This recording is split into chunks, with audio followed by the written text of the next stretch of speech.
கர்த்தருடைய பரிசுத்த நாமத்திற்கு ஸ்தோத்திரம்.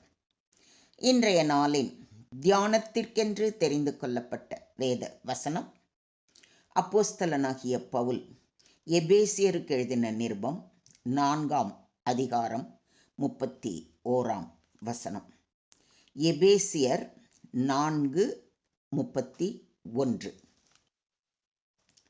சகலவிதமான கசப்பும் கோபமும் மூர்க்கமும் கூக்குரலும் தூஷணமும் மற்ற எந்த துர்க்குணமும் உங்களை விட்டு நீங்க கடவது. ஆமென்.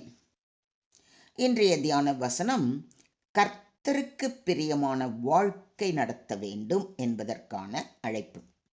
இந்த வசனத்தில் பவுலடிகளார் விசுவாசிகள் தங்கள் பழைய பாவ இயல்பை விட்டு புதிய ஆன்மீக இயல்பை மேற்கொண்டு புனித வாழ்க்கை வாழ வேண்டும் என்று வலியுறுத்துகிறார். இன்றைய தியான வசனத்தில் சில முக்கியமான தீய குணங்களை குறிப்பிடுகின்றார். அந்த தீய குணங்களை எப்படி விட்டொழித்து நல்வழியில் நடக்க என்ன செய்ய வேண்டும் என்பதை குறித்து சற்று நேரம் தியானிப்போம். முதலில் அந்த கெட்ட குணங்களை குறித்து பார்ப்போம். முதலாவது கசப்பு, பிட்டர்னஸ். பிறரை மன்னிக்காமல் அவர்கள் மீது வெறுப்பு வைத்திருப்பது. இது மனதில் பாவத்தை வளர்க்கும். கோபம், ராத். விரைவாக வெகுண்டெழுதல், கட்டுப்பாடற்ற எரிச்சல். மூர்க்கம், ஆங்கர். தன்னலம் காரணமாக எழும் உள்ளக கோபம்.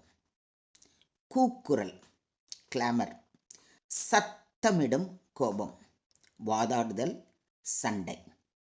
தூஷணம், ஈவில் ஸ்பீக்கிங். பிறரை இழிவாக பேசுதல், அவதூறு சொல்வது. மற்ற எந்த துர்க்குணமும், ஆல் மேலிஸ்.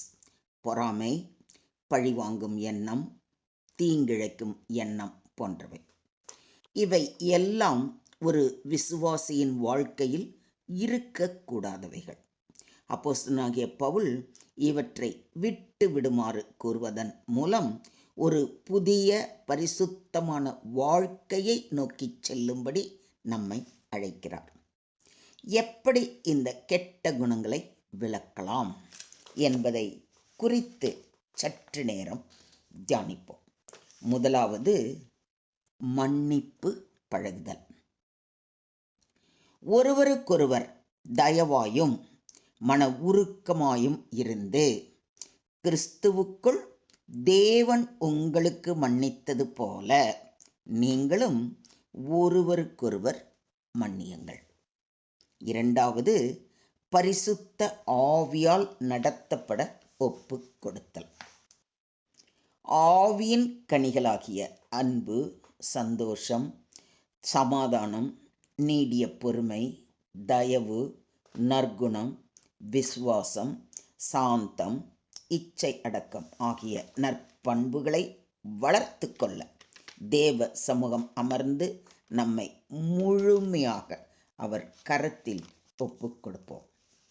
மூன்றாவது இயேசுவை முன்னுதாரணமாக கொள்ள வேண்டும். இதற்காக நீங்கள் அழைக்கப்பட்டும் இருக்கிறீர்கள். ஏனெனில் கிறிஸ்துவும் உங்களுக்காக பாடுபட்டு நீங்கள் தம்முடைய அடிச்சுவடுகளை தொடர்ந்து வரும்படி உங்களுக்கு மாதிரியை பின்வைத்து போனார் என்று பேதுருவும் தமது 1 நிருபம் 2 அதிகாரத்தில் மிக தெளிவாக குறிப்பிட்டுள்ளார். இந்த 3 காரியங்களை நம் வாழ்வில் செயல்படுத்த தீர்க்கமான மனப்பக்குவம் வேண்டும். அதற்கு முதலாவது மனதில் தேவ வார்த்தையை நிறைக்க வேண்டும்.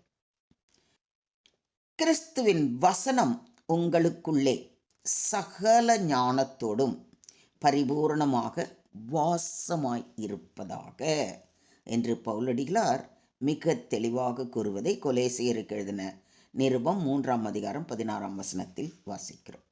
இரண்டாவது, ஜெபத்தின் மூலம் மனதையும் செயல்களையும் பரிசுத்தமாக்க வேண்டும். நீங்கள் ஒன்றுக்கும் கவலைப்படாமல் எல்லாவற்றையும் குறித்து உங்கள் விண்ணப்பங்களை ஸ்தோத்திரத்தோடே கூடிய ஜெபத்தினாலும் வேண்டுதலினாலும் தேவனுக்கு தெரியப்படுத்துங்கள். அப்பொழுது எல்லா புத்திக்கும் மேலான தேவ சமாதானம் உங்கள் இருதயங்களையும் உங்கள் சிந்தைகளையும் கிறிஸ்து இயேசுவுக்குள்ளாக காத்து கொள்ளும் என்று பவுலடிகளார் உறுதி அளிக்கிறார்.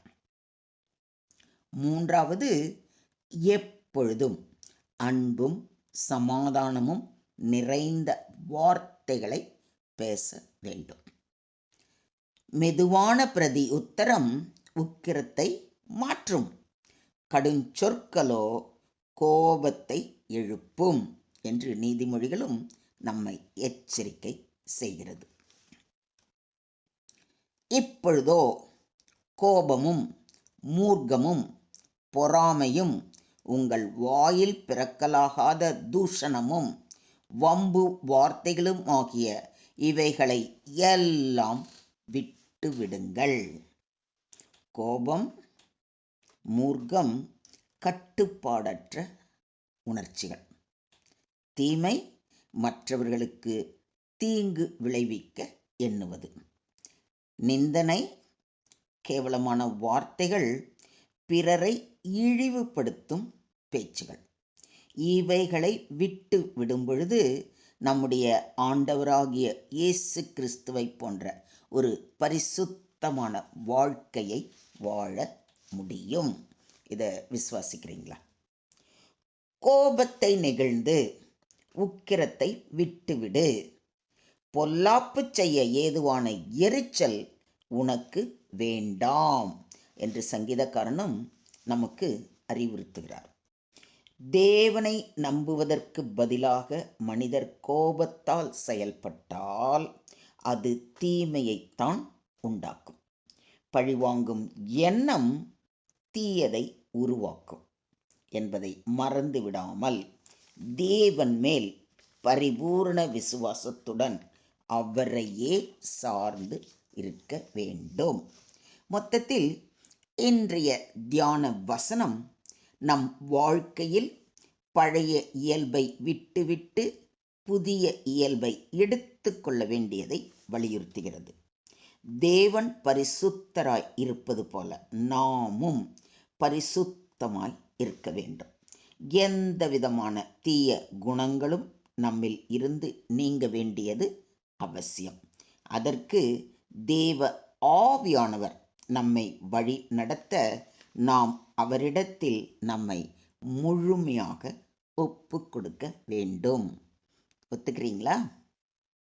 ஆகையால் நீங்கள் தேவனால் தெரிந்து கொள்ளப்பட்ட பரிசுத்தரும் பிரியருமாய் உருக்கமான இரக்கத்தையும் தயவையும் மனத்தாழ்மையையும் சாந்தத்தையும் நீடிய பொறுமையையும் தரித்து கொண்டு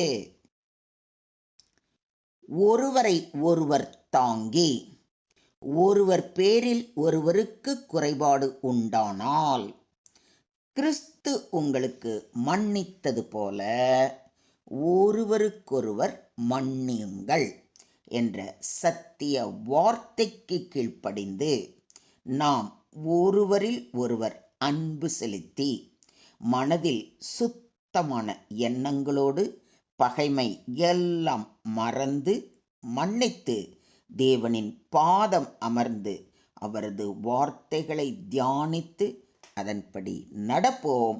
அவரே நம்மை ஆசீர்வதித்து வழி நடத்துவாராக. தேவனுக்கே மகிமை உண்டாவதாக. ஆமேன், ஆமேன், ஆமென்.